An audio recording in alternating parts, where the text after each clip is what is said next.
is Friday, February 15th, 2013, and I'm here at the Ventura Veterans Home in Ventura, California, speaking to Wilma Altizer about her experiences during the Korean War.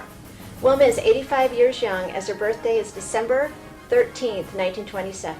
I'm Elizabeth Lee, and I'll be interviewing Wilma on behalf of the Conejo Valley National Society Daughters of the American Revolution for the Veterans History Project of the Library of Congress. Ed Lynch from Advanta Videography will be filming the interview. Wilma served in the U.S. Air Force from 1949 until 1951, achieving the rank of corporal.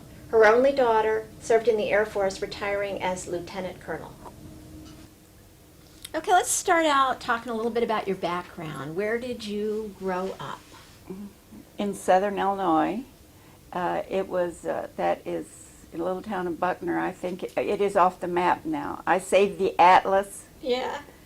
The last one that it was put, I think that many years ago. I think there's only about 300 people there now. It's 90 miles across the river from St. Louis, Missouri. Yeah. And what was your family doing there? What was your... My dad was a coal miner. Yeah, you told me an interesting story was. About that one. Yeah. But he didn't actually go down in the mines. No, he worked on top. My mother threatened to leave him every time he could make a little bit. It was a depression, and he could have made more money going down below. But every time he'd talk about it, they'd have a fight, and she'd threaten to leave him.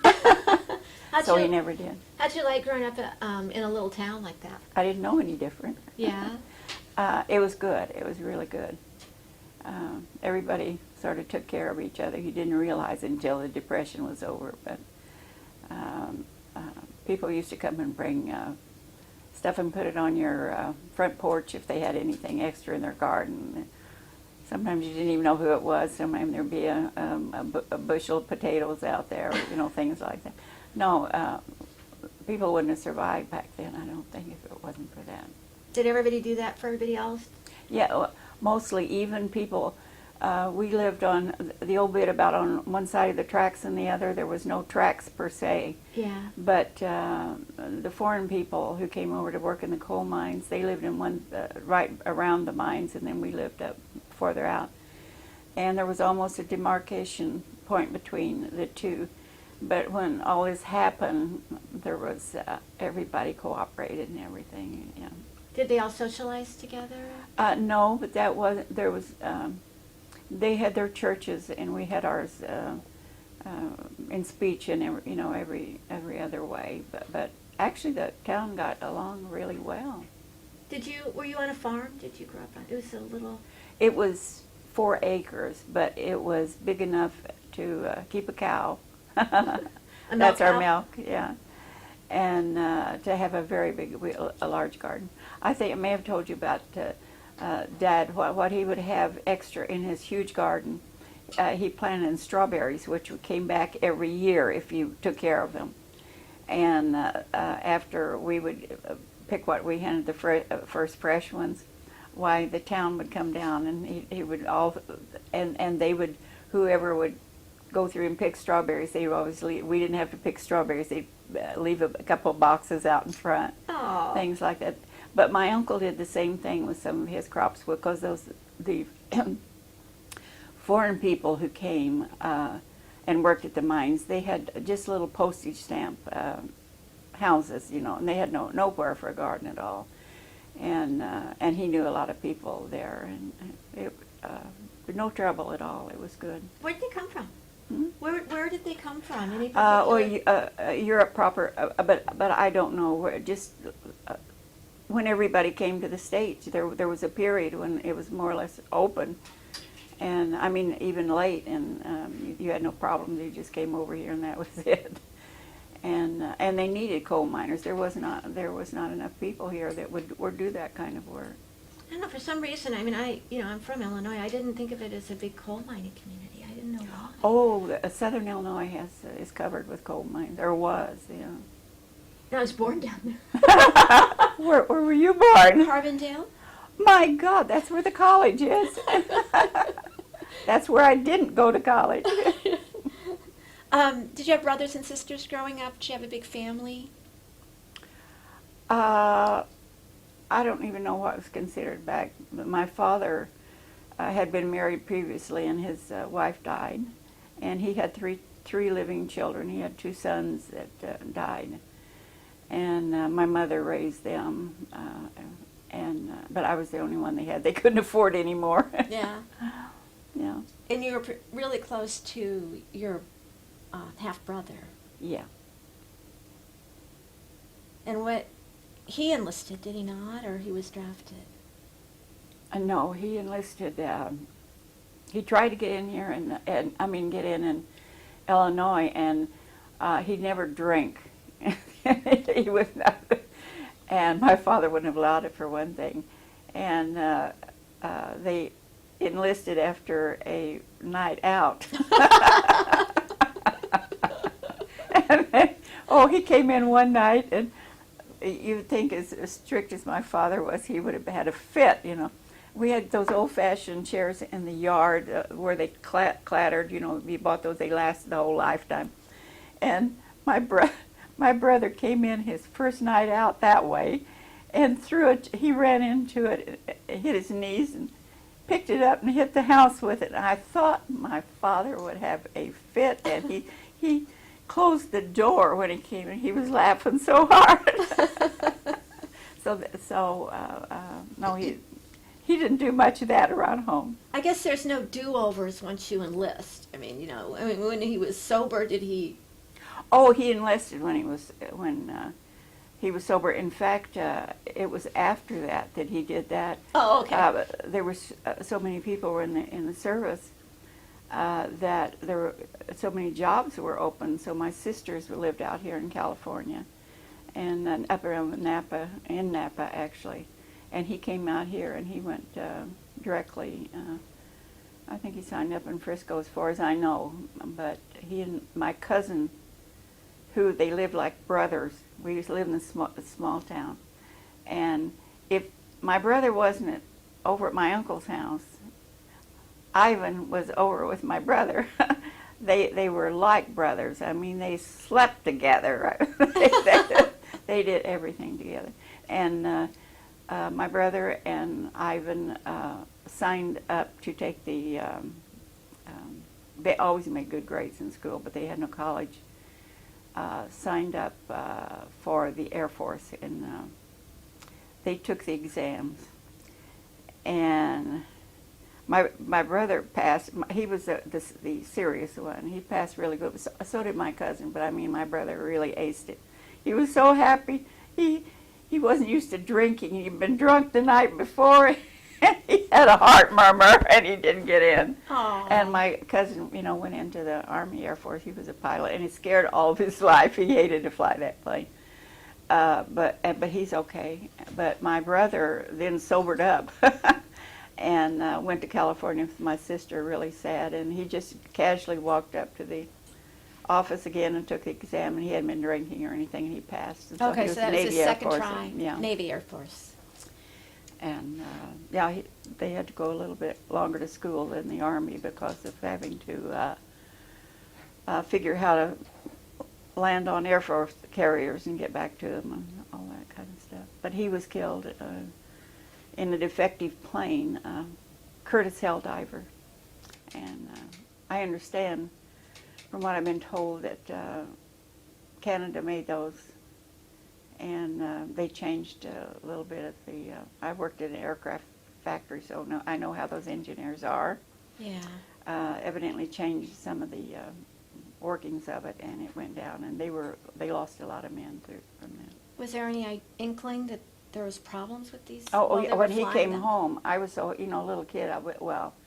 14 or 15 when last time he came home. And oh, by the way, this is something else about this wonderful brother of mine.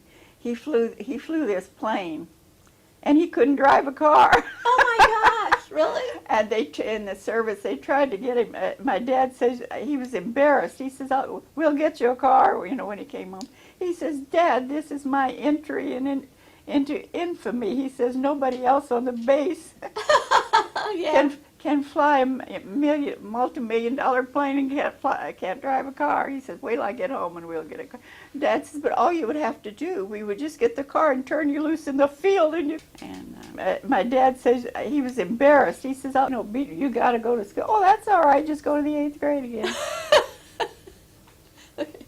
So tell me that story again about the 8th grade. I think that's funny. Oh. Because we were talking about Everett and Ivan. And my brother Everett and Ivan, yeah. Well, they were just like brothers, and they both had, by the way, had brothers. Not my brother, but Ivan had older brothers, but not his age. Yeah.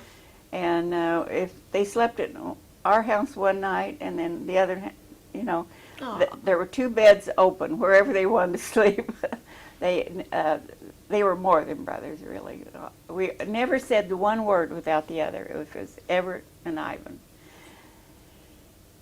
And they didn't want to go to high school after they got through the 8th grade. So to make it short, the auntie and my dad got together and said, okay, that's right. We're not going to make them. They won't make any good grades.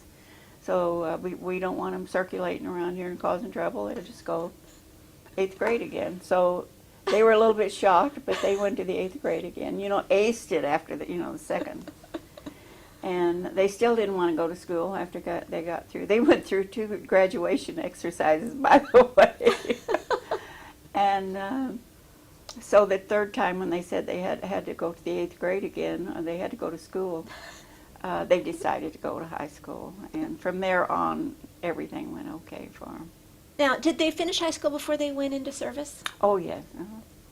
Together. And I think we should probably state for the tape, because that's World War II that they were. Oh, yes, World War II. Yeah, they were in World War II. They're considerably older than you, and so. I was considered him 8 years older, between 7 and 8 years older than I was. How did your parents feel about him joining? Did they support? Oh, of course, they worried at that time. They would have worried if they'd been cooks. Yeah, they were worried. But I wasn't. So it was really a shock for me. Yeah. Well, you were young. I bet you missed him when he left. Did that influence your going into the service at all? No, I went into service to get away from home. Yeah, but you liked it. You said you liked it. Yeah. You liked the little town? I liked it. I loved my hometown and all that, but I obeyed my mother and father like you wouldn't believe, and they'd always told me I couldn't even go with boys, or not my mother, but my dad. So I'd never even I sneaked out and had one date, but they didn't know it, staying somewhere else, and I thought, no, this is no way to go. And I got through high school, not dating, only girl in school, I guess. So I just wanted to get away from home. There was no future in it at home. And but he said I couldn't join until I was 21. I still obeyed. And after I was 21, he said, well, I guess you're going to join up now. And I said, no, not unless you save. I said, if you keep at it, Dad, you're going to have to feed me until I'm 40. He said, join. Well, you and said I did. But he said that he was kidding me. He never meant that at all. He was a great kidder, and he expected me to know, and he was worried about me because I wasn't dating. He said, didn't you stop to think your 2 sisters were married at 17? Well, what were you looking for? You said you left because you wanted to get away from home. I wanted to get on my own. It had nothing to do with boys, actually, or anything like that. I'd want to go to college so bad. And that's another thing. My brother, last letter I had from him, he had it planned how me and his girlfriend from back there, who was already through 2 years of college, we would all be together and we would go to college because he would take me with him. Well, where'd you go to sign up? Carbondale. You went to Carbondale? And did you want any particular branch of the service? I didn't even think about anything but the Army. I just, that's where usually most recruiters are around our place were Army anyway. I just signed up. And when I got there, and they saw my grades on the From high school? from you know, the test that they give you, he was going. I didn't know what he was. He's going around holding it like this. Look what I got! Look what I got! The main recruiter. I thought he's going to throw me out. Something was wrong, but they had me down for. They said that they would. I could go through officers training when I got through, but I wasn't in that long to even consider that. I didn't even know that for a long time. What did you want to do for them? Did you have any particular job in mind when you joined, or? Of course not. I wasn't thinking about them. I was thinking get away from home. So you didn't care? No, well, no, I'll take that back. This is going back years. The only thing I thought I was qualified for was driving a Jeep. I'd been driving since I was 12 years old. So I thought, oh boy. And I find out later that's the lowest job you can have. What about flying? Did you ever think about flying? Oh, no, no. No, you never There wanted was to be a not- pilot? We didn't even know anything about any women pilots. Of course, they were flying, but that was underground, more or less. Nobody knew it. And where did they send you after you signed up? Where'd you go? Someplace you wanted to go? I went, gee, I didn't know much about the States. No, of course they sent everybody to Lackland in Texas for, you know, for training. Oh, I told you the story about the shoes. Tell me. Did I tell you about the shoes? Oh. I wore a size 7, and I went through the line to get all my clothes. Well, they didn't have any uniforms for us, for one thing, and I hadn't mentioned that they issued us seersucker dresses. Do you remember it when you see? I remember seersucker. Seersucker. None of them fit. You washed them, no irons, you know. We had one dress we would have to wash and dry that night, you know, to go out in training. And, you know, with the boots, the important thing was the little Abner boots that came up above your ankle. Those were good shoes. I had those for years, although I couldn't wear them. My size was size 7 at that time. By the way, I wear a 9 now. And they issued me size 5s. Ooh, They had nothing else any bigger at that. They hadn't got new shipments in. that's gotta hurt. And I said, I can't wear these things. And they said, you're in the service now, lady. You'll wear them. And nobody came to my defense anywhere along the line. But I went out and marched in shoes 2 sizes too small. I couldn't get them on or off hardly. And you've never seen a pair of feet like I had. Did they ever get you the right size? I never wore a pair of little Abners after that. I just wore regular shoes. So you after marched that. in a dress? That's the only thing we had military, and it wasn't, you know, it was just a seersucker dress. And but I've talked to a lot of other girls that time that they pretty much put them through that. But I didn't get a regular uniform until a week or so before I got out of basic.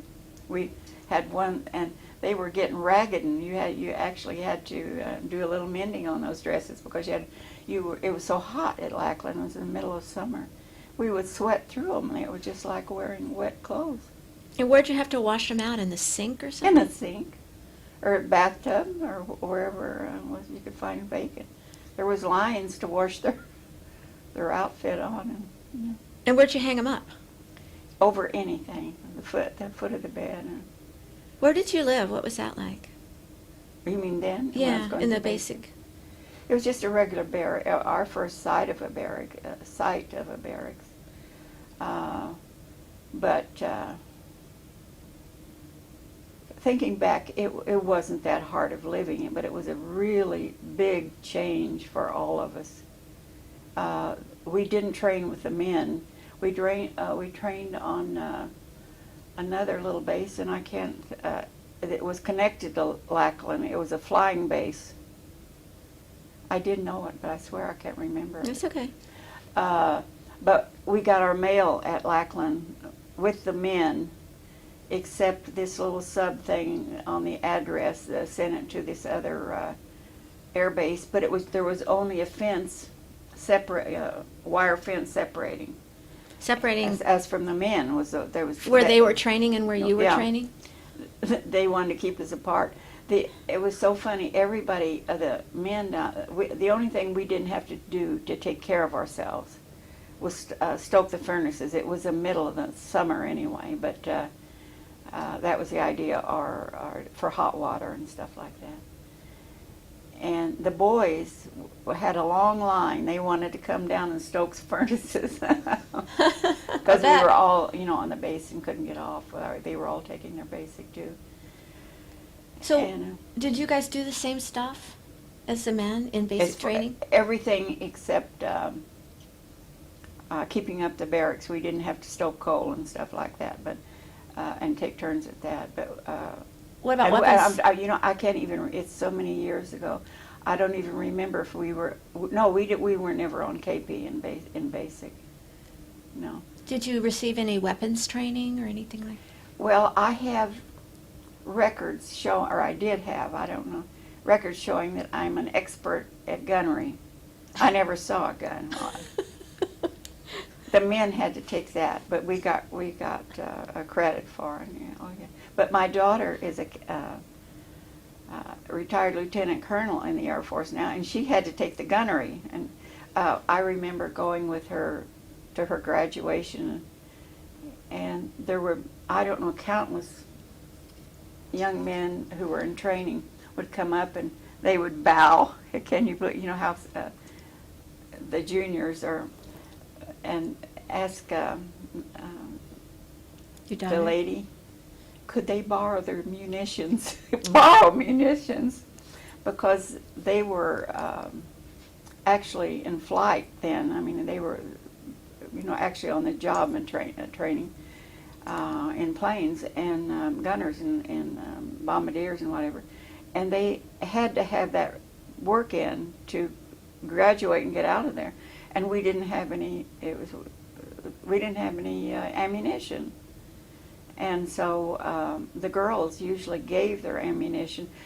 They only had to take training in, which we didn't touch. They gave, as I said, they gave us this certificate to say we had it, but in my time we didn't have to touch a gun. But she did. She had to go through much of the same stuff that the men did. Well, she did because she was living in the barracks with the men as far as that goes. And she would give up her right to pick up munitions to boys and young men who, some of them were married, and they were depending on that extra pay to pay their rent and stuff.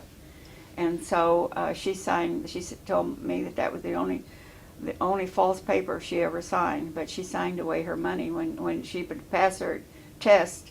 She didn't keep practicing and practicing. She gave all of her munitions to these young men who were married, and they couldn't get through unless they had the munitions. When you were going through this, did you feel that you were treated fairly equally, compared to the guys, or? We didn't care. Describe. Well, the few things that we weren't, it was in our favor. That's good.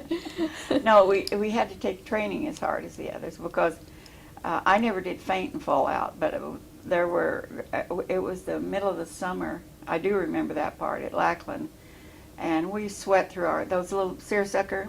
Every time we got back out of for lunch or whatever, there was this scrawny bunch of people going through the line. Every one of them, all of us, had sweated through those dresses, and I've never seen any of them drip, but I mean, we had absolutely sweated through our clothes. How long did you march every day? I mean, what was like a typical day for the women in I don't basic remember training? the time we got up. I know it was before 7 o'clock. I mean, that's a lot of years ago. And you ran through the line doing anything and everything, and you didn't take your bath until you got home, and if you got your face and your other washed, you were lucky to get out of there because there was not any room. We were washing in bathtubs and well, anyway, it was terrible. But then at night we had 2 bathtubs and there was lines to go through that. You know. Did you have inspections and stuff like that? Oh yes, yes. When I got on my first duty, actual duty, I got a a demerit every day because my hair it was short. I used to have hair down my back, but here, when I went in, I got everything cut. And my hair grows down below my collar. So I would cut it really short right there, or have whoever cut my hair. And every day when she came through, we had Who's she? 2 commanding officers. That was at that time, because we lived alone and in our barracks, and men lived in theirs. I got a demerit for my hair. Cut your hair properly, Private. And I would tell people, but they'd say, well, I said, I don't want it shaved up there. You know, that looks terrible. In fact, I saw one lady who did it, and it was horrible. And so I'm going like this, you know, trying to keep her from it. And I got these demerits, and she called me in one day, when are you going to stop getting these demerits? And I whirled around, and I showed her, and I said, Captain, look at this. And I started bawling her out. She sat back down. She's looked up like, I said, do you want your whole crew looking like this? It's the first time in my life that I ever talked back to one. And no, I'll even take this back. In the beginning, she kept giving them to, that was it. And I finally, I marched into the office and marched past the first sergeant and went into the office. And I bawled her out, I mean, about this. I said, I can't stand this. And she looked at me, and she didn't get excited or anything, and she says, you will get no more demerits, and something to that effect. And I never got another demerit after that, because it was as short as theirs. It just, have you ever seen anybody who, I had my school teacher one time, 2nd grade school teacher, shaved her hair up to here because it's long, and she looked horrible. And I was not going to look like that. Well, it's good you got that straightened out, huh? I was her favorite after that. Really? You think because you stood up to her? I was always finding something on my buck or something, you know, she picked up a towel, you know, but she never, you know, did anything. She just, it was a grin for her, you know. Why do you think you were her favorite? Because you stood up to her? Oh, I don't mean she made, other than passing and, you know, like, you find dust or something, or if they don't like you, they'll find dust whether it's there or not. Yeah. If I knew I never had to clean my locker, because no matter how it was not stacked properly, she was not going to say anything. I kept waiting for her to say something. Perfect, Private. She never gave me another demerit. How often do they do these inspections? Do they do them a lot? Well, in the very, that was my first actual duty, so it was pretty much normal. So actually we only had one, maybe surprise once in a while, but usually just once a week, and you knew when it was coming, and it was easy to get straight, except I didn't know how to get straight. That was the only demerit I got, was on my collar. Yeah, on your hair. And then after basic training, did you get any specialized training too? Or? Oh, well, we just called it IBM school. We used to get checks at home. My brother was killed in the service, and my dad used to get checks with holes in them a lot of years ago, and we didn't even know what they were. We had to ask the bank, you know, what they were. And so they put me in this school, and by gosh, there's these holes. What were the holes? In the card. Well, you see cards now. Yeah, but not everybody who's going to watch this tape knows about these things. Oh, well, the beginning, you had just regular size cards about, but like you would fold a sheet of paper, slightly stiff, and they had to be made perfect or they would jam a machine. And at that time, I think we had 5 machines, and each card was punched with a little oblong hole with a, what would you call, each line had a 3 different punches separate from that, with a down below hooking the bottom one from the top. we used to get these checks and we didn't know even what they were, and we didn't even ask anybody. Well, I go in and that's what I'm doing. And So you were punching them. no, I wasn't punching. I wasn't supposed to ever have to punch it. Well, you do if you go over to a key punch to correct a card or you have a card jam or something. But no, they weren't training us for that. You pick that up though, because you have to use one often enough, and it saved me my life for getting a job afterward, because I started out key punching when I couldn't key punch because they didn't. I didn't even take typing in school, and later I'm getting kind of crossed up. But when I really started out in life to get a job, I had all this experience, but they didn't have some of the machines, and they were getting them in. And so they took me on as a key punch operator, even though I couldn't type, because I knew the other stuff. And I learned to type on the job, and I became a In the service?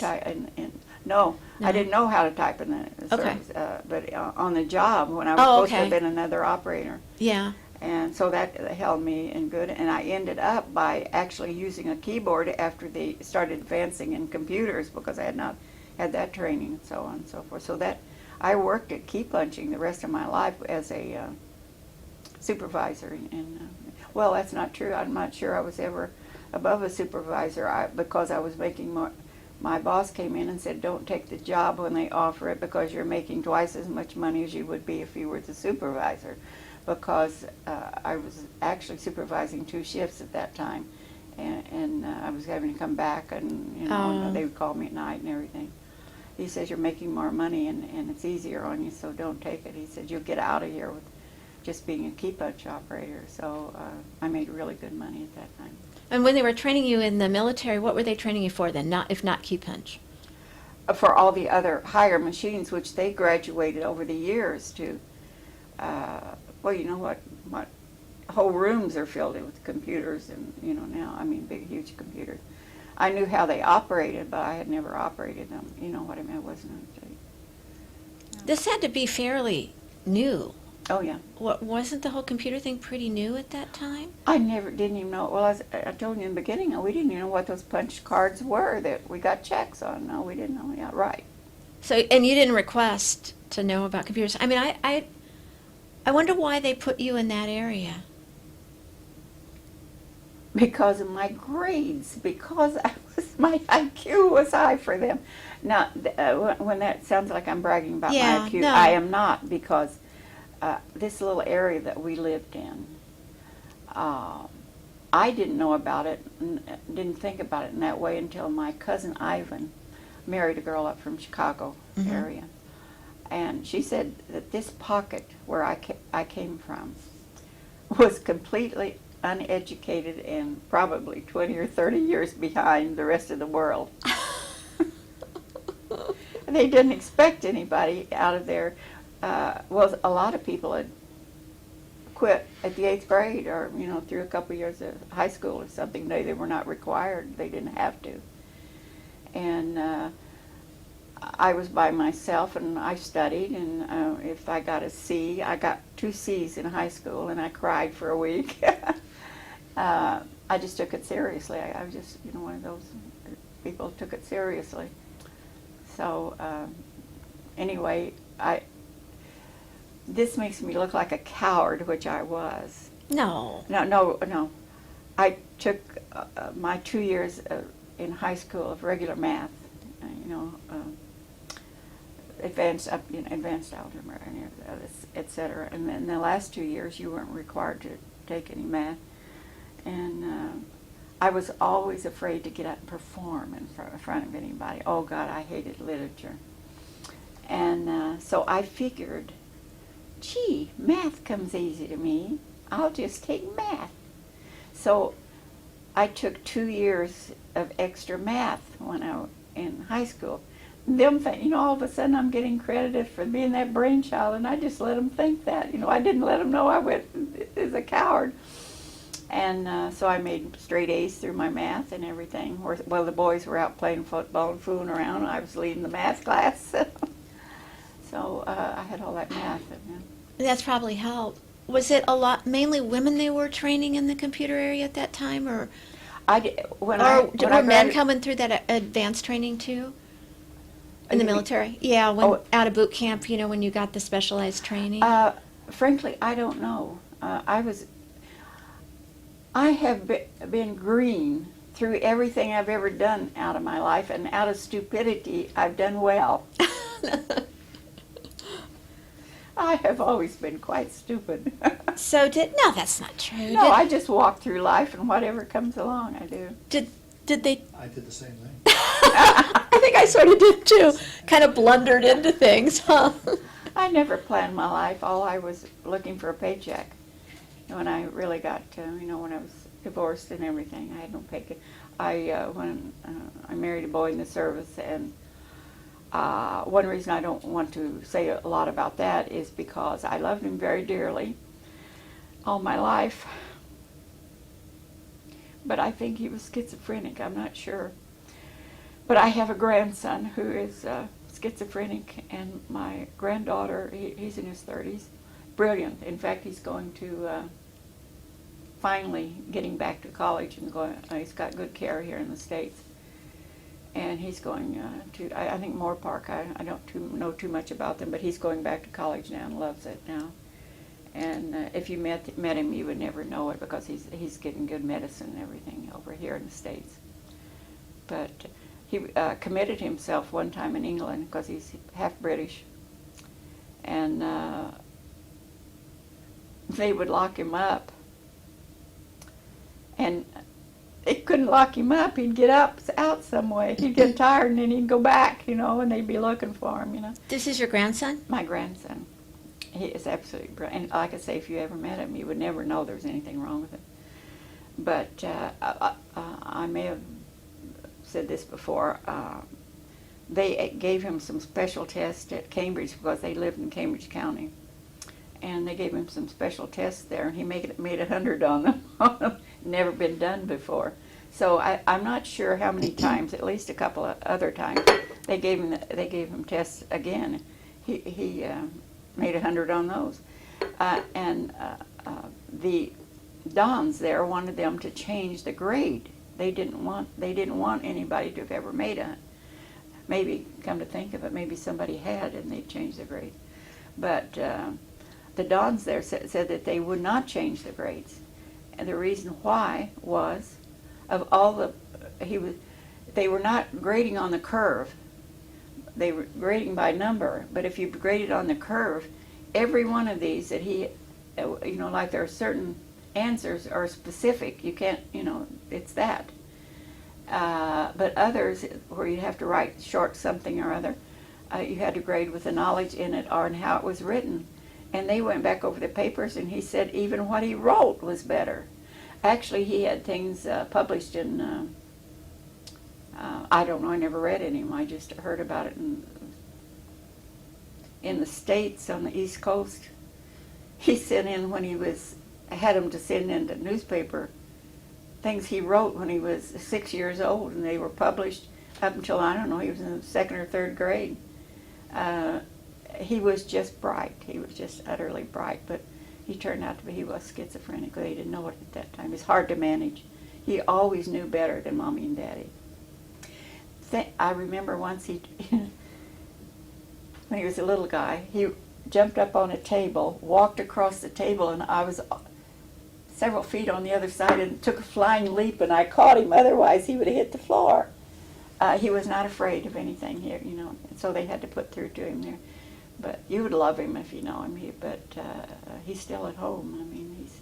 How many grandchildren do you have? I have 2. I have a granddaughter who is not. I never can remember the name of it, although it's common. She has where it's hard to read. What is that? Dyslexia. Dyslexia.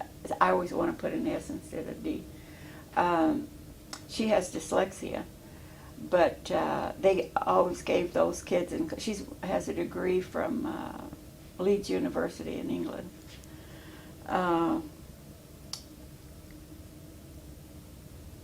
They always gave those kids in college 20 minutes extra. They would just sit and look at their papers while everybody else, sort of at the end, to go over really a fast read if they see anything wrong, sketch, whatever, because of their difficulty in reading the questions and everything. But she's also very extraordinarily bright. Her mother, my daughter, came over and took a job at some insurance company around here. I don't know, and worked until she got her full Social Security pay. And then the girl took that over, and she's doing really. Your daughter did this? My daughter was quit the job there, and when she started drawing both her Social from Security? the government and Social Security. And my granddaughter took it over, and she's doing really good there. She's very bright, but she just surprises you sometimes. You know what I mean? Sometimes she's so far ahead of you that you feel like a fool. So were they stationed overseas for a while? Yes, she married a British man, and my daughter. Oh, your daughter did? after, Okay. Yeah. Where'd she meet him?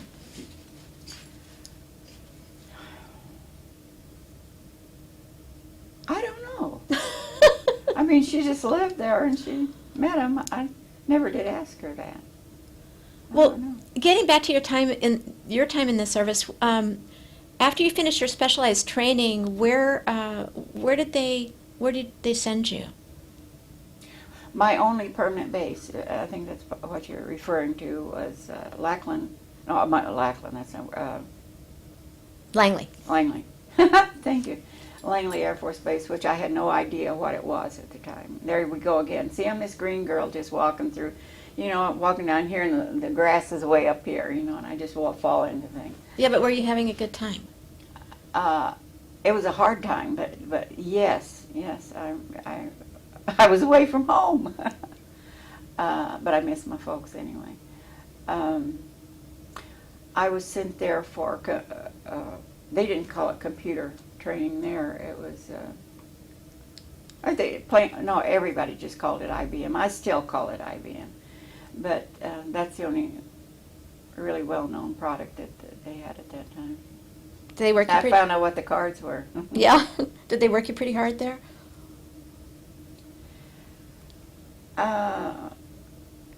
Going through school, they did. Because I think I mentioned, we only had 6 weeks training at In computers? in training, and that was in Colorado, Denver. It was in some Air Force at Denver. I think that's closed but now. I even tried to find out, and I don't remember what they called it at the time. And I took 6 months. I'm not even sure if it was so many years ago. After all, I'm in my 80s. But it was not long.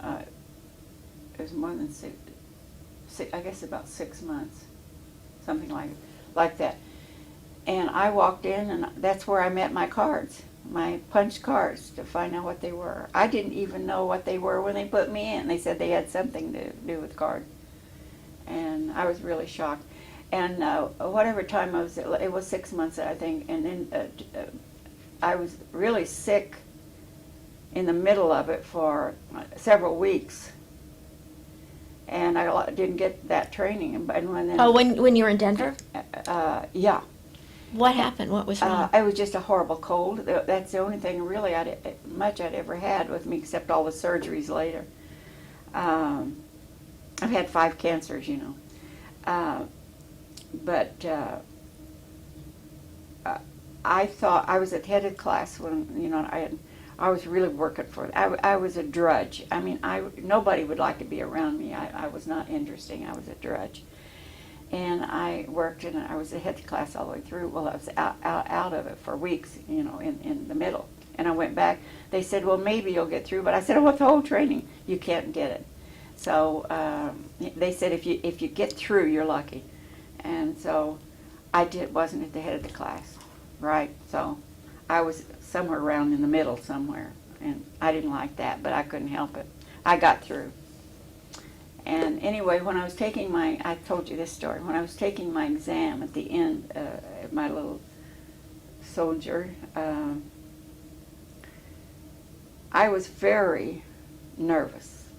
because we had to do a complete run-through of, like if you were in an office, to get your daily reports out, to know where everybody was in the U.S. Air Force at the same. You had to do all this stuff in your on your base, and I had missed all the middle of it, but they said take the exam anyway just to see if I got through. In fact, they were trying to push people through. Well, I didn't do that good. I was in somewhere in the C part or whatever. I certainly wasn't the best one in there. And as we were getting our up on the stage, getting our little diplomas, well, I'd come to the C's and they passed me up. I thought, oh my God, you know me, worried about everything. They forgot. I didn't get. Something's wrong. And they went through the Z's, and then they announced my name. And I didn't know what was going to happen. And so I walked up there to get it, and I looked up, and actually it was the man. I had forgotten to tell you in the beginning, when I was taking my exam, this guy comes up and he wants to ask me about how I'm doing, what I'm doing, all this, and I turned around. All I could see was his front. I never looked up at his face. And I was telling her previously, I had not cussed ever in my life before.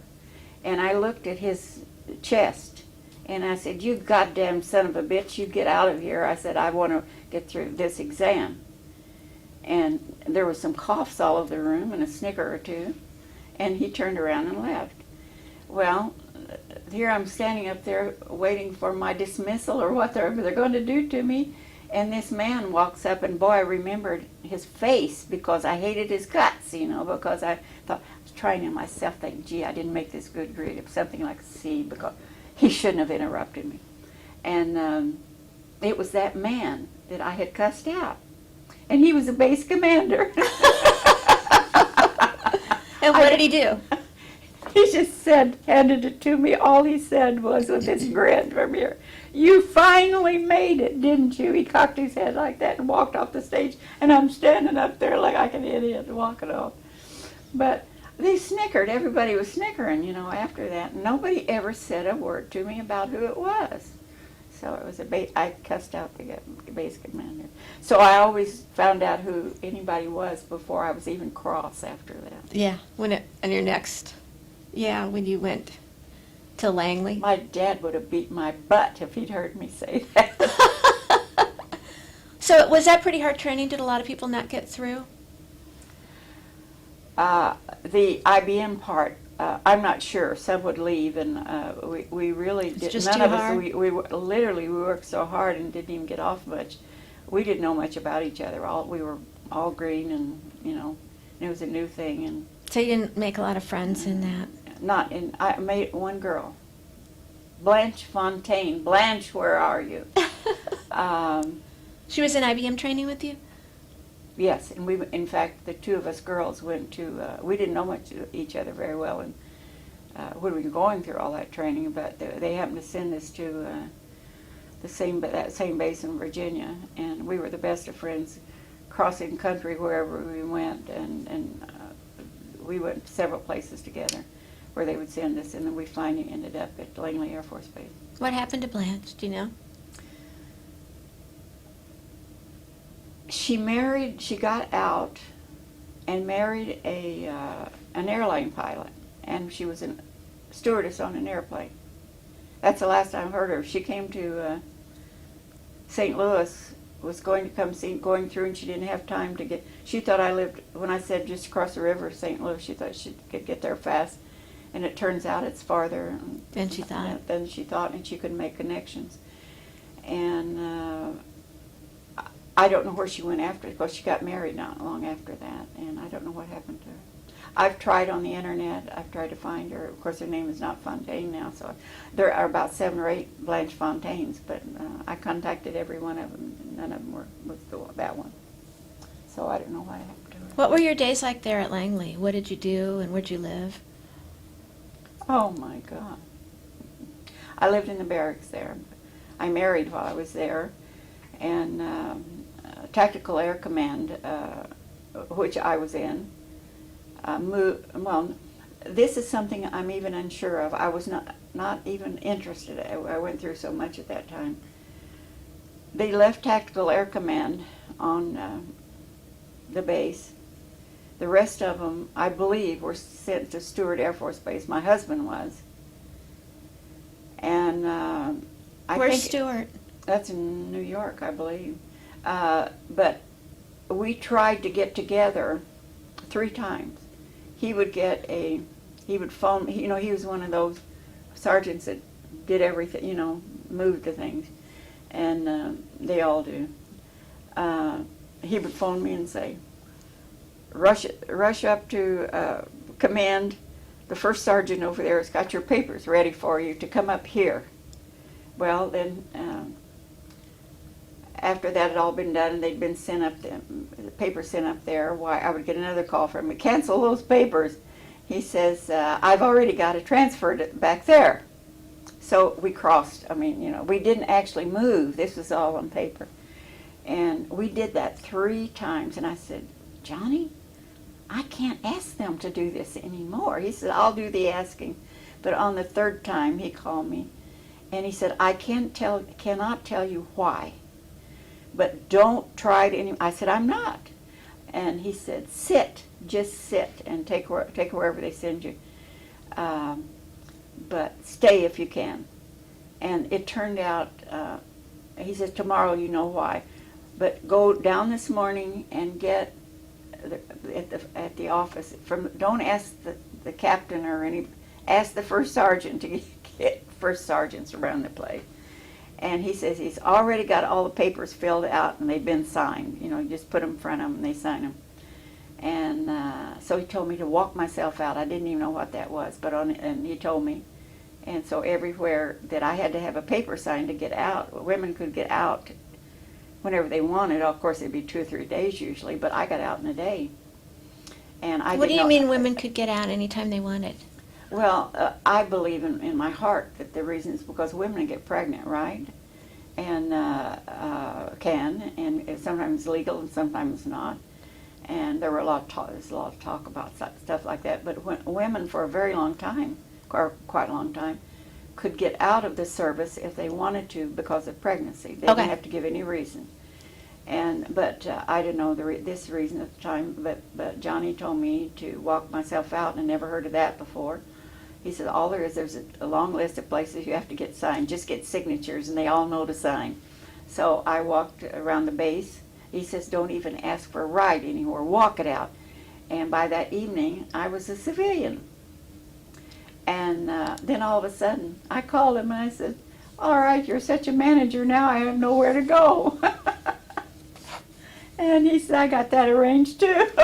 I stayed, Sergeant. I stayed, went into my female captain's office, and I started to tell her the story, and she said, I already know. And she says, you can stay in the barracks over there. And I said, I don't have any car to get to town to eat. And she says, and you can cross the street and eat with the doctors. So hospitals across the street, and I had a jolly old time until he come pick me up. I was so green. So, did you want to leave the service, or did you just do it because your husband requested it? He said that he told me that was the last chance I would have to get out and keep my mouth shut, because he said that, and I really, I didn't really understand. I didn't know what was going on, but he said, I'm telling you then. He said, I'm telling you to do this. So I said, I told you in the beginning, I'll never do just what you tell me to. He said, do this, please. And so I did. And then after I got out, and the next day he called me, and he said that he had his sergeant had held up papers that was supposed to have gone out the day that I got out, freezing women in the service where I couldn't have got out unless I was pregnant, which I was not. So he wanted me out, so I got out. He held up the papers to get to my base that one day, and that's how I got out. And why did he want you to get out? Well, we couldn't be together if we Right. were on the same. We were not on the same base, you know. And he was a buck sergeant, I think. But boy, after we got married, he went up to. Well, when he got out was. I don't even know the name, but they made another sergeant on top of that. He was finally their top sergeant, and then they made another rank after that. And when he got out, it was in between that and an officer or something. I don't know what, but he was that. What did he do? What were his responsibilities? Finagling. They were all top sergeants were finaglers. Didn't you know that? No, I did not. They didn't have to have too much training. They just had to know how to get things done. And he was very bright. So did you get to go with him then after you got out of the service? Yes, I went overseas. Where'd you guys go? Okinawa. What was that like? Primitive, very primitive. I saw they left. I think the Japanese had asked for them to leave. They were picking up where they would jump off the cliffs. When they were not backed up, but I guess you would call it back. They would jump off cliffs rather than be captured or killed. And there were these places scattered pretty much over. But the Japanese government asked that they leave one of them as a memorial, to not put any sign up or anything, but one place where they... And so by that time, they were all bones. I remember Johnny taking me out there and looking, and off of one cliff you could look down. On a beach or something? No, it was inland. There's not, the island was only 10 or 12 miles wide, and it's hard to measure, and about 70 or 80 miles long. It was a small island. So, another thing, an odd thing I don't think I mentioned before, my little girl was not 2 years old at that time, and she loved puppy dogs, and so he would bring a little doggy home, and God, she would fall in love with it, and the little sweetheart, little doggy would disappear, or we'd find it dead somewhere. And we went through 2 or 3 dogs, and my little girl, she couldn't understand this. I was so hard to explain. And we found out after we left there that... Oh, hang on just a second. That's Just 5 minutes. okay. Fine. We found out after we left there that we lived on a very... our little Quonset, we lived in a Quonset hut. I went through one typhoon there and one typhoon on the ship going over, not back. And we had one of the prize houses there. It was the nicer ones. But somebody was always stealing something, and nowhere else that we could find out that they were treating anybody that way. But they were treating us really bad. And I said, Johnny, I'm not doing anything wrong. I mean, we treat the maids fine, and I got another story about that. But anyway, I don't know what's wrong. Well, we found out later, after we left there, that they had caves built under the way we were up on this little cliff. The Okinawans had caves built under, or odd natural caves, and they used the other under where we were living, and that was their burial grounds. They took them in, and they didn't bury them. They just put them in there, so that was sacred ground to them up above. So they didn't want anybody living above their dead, and we didn't find that until that. So they got in, and they got even with us. By taking your dog? Killing our dog. It was hard to keep the lawn nice. Just different things. They didn't want anybody living there, but we didn't find that out until about 6 months after we left. Somebody wrote and told us about that all the burial cave. They were. I didn't know it at the time, but I hope. I don't know how much of this is going, but maybe we shouldn't put any of it in, because I don't know the part whether it sound disrespectful or not. But also we found out later that they were also scraping the bones and everything, like that they do in other parts of the Orient. So they had their days, where they would go down under us, and clean. We knew those days, but we didn't know that we were over it. But they never harmed us in any way. In fact, one girl that worked as a maid was the sweetest thing, but she coughed all the time, and I was afraid she had TB or something, and I really hated to, but I asked him to change her. I got somebody else, and I cried afterward because I found out she had been one of those people who had been hurt. in the war. And I had her. I got another maid besides her, and she was the sweetest girl. I'm sure she found something else. Yeah. But she's fine. She was the one that liked, I baked cornbread, and she never tasted cornbread. She wouldn't eat with us, and she ate afterwards. But if I had half a little thing of cornbread done, she'd eat the whole thing and maybe nothing else. She loved that cornbread. And so, but she wouldn't take any home. I got to baking some extra little frying pan done. And, she wouldn't take that. I could wrap it up, though, nicely in wax paper or something and put it on the top of the garbage can. Or on top of the garbage, if there was no garbage, I would lay it so it was clean. She would pick it up and take it home because her mother liked it. But she was afraid or didn't want to accept charity or whatever. And so I always got to, the rest of the time she was there, I always made bought another little frying pan like I had. I made two frying pans full of cornbread when I fixed it. And she always took it home. She was the sweetest girl. Don't even remember her name, but I remember what she looked like. Could you tell me a little bit about how you got over to Okinawa and the typhoon on board the ship and all that good stuff and what that was like? Is he on now? Is it on? Yeah, we're on. Okay. I'm not, see, things like this, I'm not, that part you were talking about. Yeah. I remember well, but I don't remember like the ship that I went over on, if it was the same one. I can't even remember what one of them name is now. I think it was the same ship going and coming. But coming back, no, let me remember. Wait a minute. Was it going, why? Because my husband was with me on the way back. So it was on the way over. It was on the way over. She was 14 months old when I went over there. And that's a pretty good sized little kid. Mm-hmm. She was a chubby little guy when she was little. And you have your life everything on, preserver and everything on, or your life jacket. They got a big one on a kid also. Didn't have little they kids could have fallen size? out of them. And can you imagine holding out like this, trying to hold both of them? And we hit a typhoon. That one was the one going over. We hit one, a small one coming back, but that's immaterial.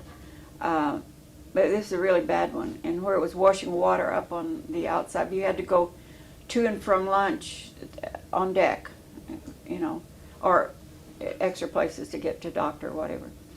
And this horrible typhoon hit, and the water was just washing way up over and hitting, and it would just gush down. And we had to go 3 meals a day, and I don't know even which meal, that's not important, but one, it was bad anyway, because, I'm talking in circles, but she was chubby, I was chubby life in between, to them, and my fingers were like this, I couldn't hold, and I'm crying, what's the matter with you? I can't hold my kid. They backed me up against the wall and hold me there for the ship, and while somebody going so I can take another few steps holding. That's the way I would have to get down to go eat. Well, one cute little thing, we got down there, and she'd be crying, having fit. And I shouldn't maybe say that the Filipino waiters and whatever, they were the sweetest guys you ever saw. They only had so many strawberries, stuff like that. They saved back strawberries for her. She had strawberries not from the crew, the cooks and whatever. They saved their share back until we got there. So they didn't eat strawberries because that's the only thing my kid would eat. They were so wonderful. And but anyway, I was really scared to death that time. That's the only time I was really afraid. When I was on deck and would have to hold her against the ship, I was afraid I was going to drop her because my arms wouldn't. I would just go to the floor. Somebody would have to hold me up and so on and so forth.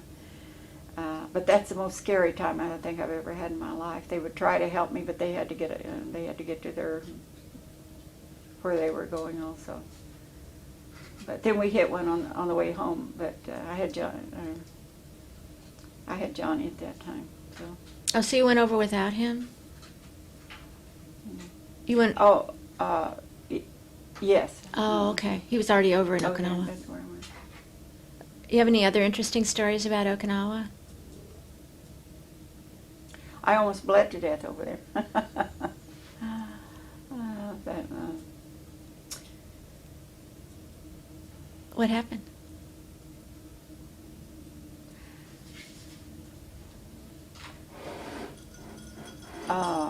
I was pregnant, Okay. 5 months pregnant. And shall we say I had a small accident. Yeah. I'm sorry. And that I didn't want to report for other people or whatever. And let it go too long.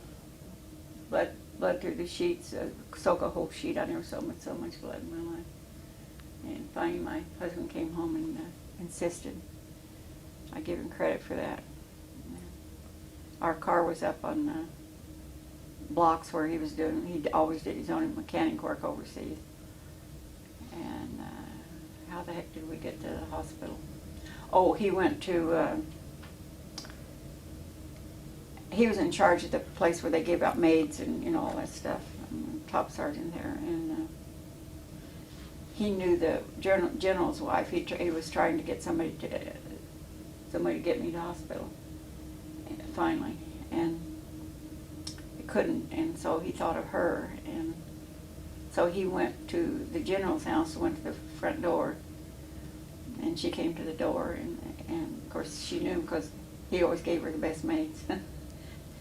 And so he told her that I had to go to the hospital, and he couldn't get an ambulance to take me, and he couldn't handle it. And so she went in and talked to her husband, who had not left for work yet, and she came back in a little while, and she says, we'll have to arrange something else, but she can't have an ambulance because they were bringing in all kinds of people hurt, dead, and every other kind from Korea. It was the Korean War, and they were bringing them there because they had a hospital in Naha. And I used to go down there and cry and see them get off the plane. And because my husband's office was on the airfield, actually on the airfield, and he said that another plane was coming in and so forth, and I didn't hear any of that. She just explained it to me, and she went back, came out and told us, and she looked at him, and then she went back in, and she said, we can take some cars and get the better ones. The wife is giving the orders to get the better ones. The rest of them, they're the extra ambulance. She said the girl has to have an ambulance. And he okayed it, so they took me to the other end, but I lost the baby. And almost bled to death. That was my first experience that has saved my life in more than one occasion since, and I don't think I told you that, because I really did die at that time, and I went up, and that's as plain to me as anything now, even yet. That I've been through so many bad experiences, out of money, everything that come along the pike, and I was never afraid after. I knew something would come Well, along. they say that some of these experiences do make you stronger. It's just too bad we have to go through them, isn't it? But I've been afraid in different ways, but I mean, I've never been afraid to die, so that gave me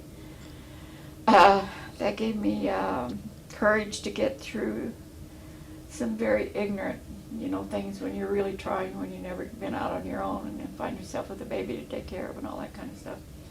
I was never afraid. I wouldn't do it. How long were you on Okinawa?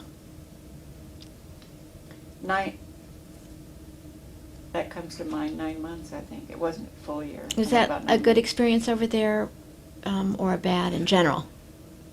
No, it was fairly good between us. But I think we both knew it was over, especially after me losing my baby. I knew it was over, although I wasn't the first one that instigated it, but he was very unhappy, really unhappy after that. And he felt very bad, and so on and so forth. And it was not ever the same after that. I knew it was over, and I think he did too. How long was he in the military? I don't know how many years, because we'd been divorced for several years. And let's see. Did they not make a new rank after I got out? There was a chief. Chief warrant officer, probably. Maybe that's what he was then, because I know he had passed as far as the regular sergeants had went. Yeah, after Master Chief, I think then they went Is to Chief. they doing that? Yeah, I think they went to Chief warrant officer. Or maybe even Master Chief. Was that a new one of the newer ranks? That's been around a long time. Well, that was a lot of years ago, though. Yeah. So I don't know. Anyway, he was as far as you could get in the, or past the. Oh, I always thought he was a master sergeant. I don't know what he was because I got no money from him. I refused money and all that. Where'd you go after Okinawa?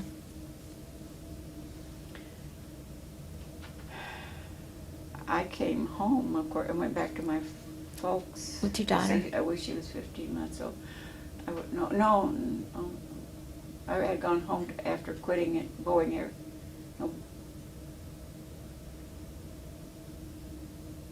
No, Boeing Aircraft was after that. I worked Yeah, did six, you guys- 6 what- years at Boeing Aircraft. Did he get stationed in Kansas after that? For a short time, yeah. That's where we were divorced, because he divorced me, I didn't divorce him. Said it was some man at the base I never heard of. And so my daughter's read those papers, and so she thinks I'm a larking woman around. I never could convince her otherwise. But I said I wanted a divorce. I would have taken anything you put on there. I didn't even think about it. Didn't bother me any. But we never lived together at the base when I went out there. In Kansas. And what did you do in Kansas? I worked for Boeing Aircraft, like I didn't even know they had a place there. And I worked there for 6 years, actually, after he was gone to Panama. And he wanted me to go to Panama, but he didn't want to get remarried after he divorced me. And, That's a non-starter. Yeah, I said, no, I said, I'm smarter than that. So I stayed on my job. And You had a second turning point. Was that in Kansas? The story you told me about the banker? oh, that was crazy, yeah. I was worried about money. And I was only making about $60 a month at a hospital at a novice job. I don't know what I was doing, shuffling papers. And because I had no secretarial, I lived too far away when I was in high school to do all the typing bit and didn't own a typewriter. I sure learned after that, though. So we had a car. And he came and got the car and took it back to base, so I didn't have a car to get around. And we had a new car, by the way. I shuffled all my money in, and he shuffled in, but then all of a sudden it was his car. And so I had a place in between. It happened to be by a bank, in front of a bank that I changed buses every day. And I had a babysitter, and part of the time I was working nights and all that kind of stuff. And I finally was building up money in my billfold, so I thought I better get me a bank account. So I went in, and it had, I don't know, half an hour in between to open a bank account there. So thereafter, at my every pay, I would stop there on the way home and put my money in the bank. And one day I walked in, and I always had this look. I've seen it on my face. I was worried. I was the ugliest thing you ever saw. I was just always worried. And but I would stop running that bank and just put it in so I could write checks, And one day I went in, and this guy, I waited for this one particular usually because he was fast and so on and so forth, and I could get out and make sure I was at the bus. In fact, I've seen him go this way because I guess he's seen me out on the bus. And so I walked up one day, and he said, "Wait a minute with your money." He said, "There's somebody over there wants to talk to you." And it scared the crap out of me. And excuse me. And but I went. I was very meek, unless people pushed me too far, and I could have beat anybody up, And but I rushed over there knowing I had to catch that bus or else. And there was a business-like man sitting, you know, at the bank, these people are sitting around all over the place. And he had a job for me, he thought. And I said, I don't know anything about banking. I want to catch my bus. And he said, no, it's not at the bank. He says, it's out at Boeing Aircraft. And he said, I wish you would, he said, I know how much money you put in the bank, $60. He says, are you living off of that? And I said, yes. And he said, I don't know how. And I said, I do. And so he says, well, I wish you would go out to Boeing. And I said, but sir, I told you I've already been out there and been through that twice. And they're not hiring. And he says, but I have a way in. He said they have two things are, words are beginning to, not hiring offices, what do you call it? Oh, I don't have the You words don't know either. either, so Yeah, world. employment, personnel. Sounds like. They actually have two places to go through out there to go in. And I says, well, you're a banker. You know, I said, you're a banker. You don't work there, do you? And I thought they were really, you know, I don't say the word. And Two hiring offices. that's what yes. And he said, yes, but he says in flight test with their pilots and all, they're very particular. He said they don't go through, nobody in flight test goes through the regular office. And I said, well, I don't fly. I mean, you know, put myself down. And he said, you don't have to fly. Just go out and see this particular man, but be sure and wait. It was the vice president of actually vice president of the company had his office there, and so I went over and saw him, and he said, you don't even have to remember everything you knew in IBM. He said, you don't have to remember it, but you have to not be afraid of the machines because all of these are new. All of them are different.